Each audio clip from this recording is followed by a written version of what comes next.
Elizabeth and I seem to agree on one thing, and that is the fact that okay.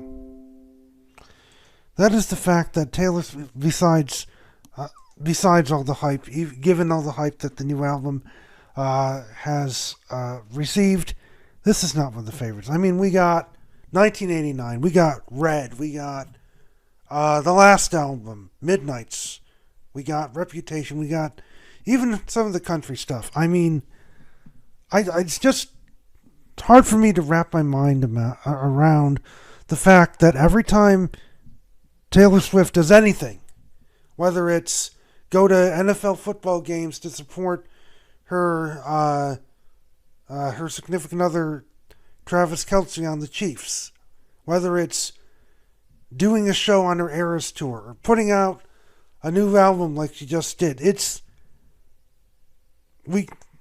like God or Jesus walking on the water or something that religious. But you have to realize, you have to listen for yourself.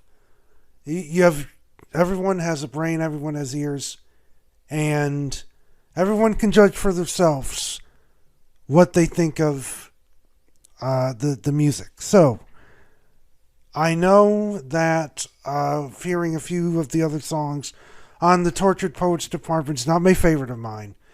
And I gotta give my honest opinion, because this is, I'd say, and I'm sorry for all the Swifties who have invested their time and energy in this album. It's not the same. And it's not the same as 1989 or even the last Midnights. I mean, if we look back on some of her more recent hits, Anti-Hero, Karma, Cruel Summer, even going back to the song from 1989, Taylor's version. Now, this was a re-release, or this was a track that was not released on the original album, but was released on the Taylor's version.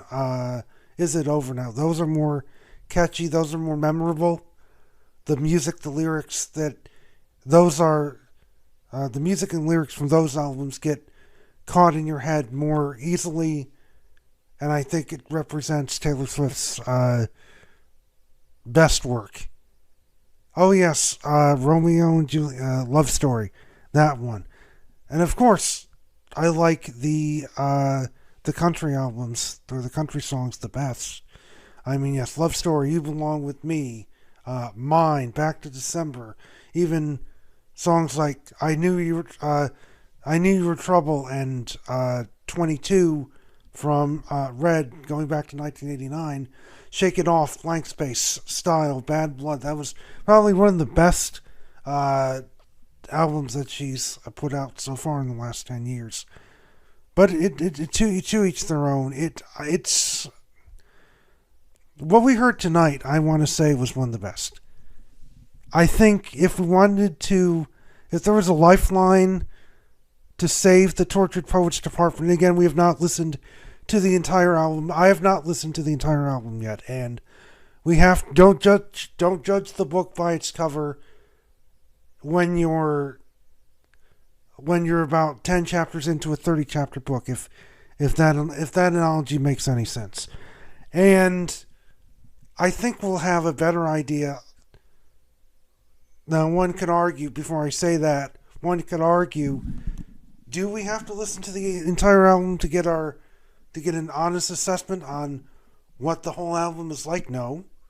But I think with anything, it's important to take it all in, listen to all the tracks, and then after we're done listening to all the tracks, then make a fair and honest assessment of how this album really stacks up to the other ones. And you're entitled to your opinion. I'd really love to hear your opinion on this, especially if you're a music fan and a passionate music lover like I am.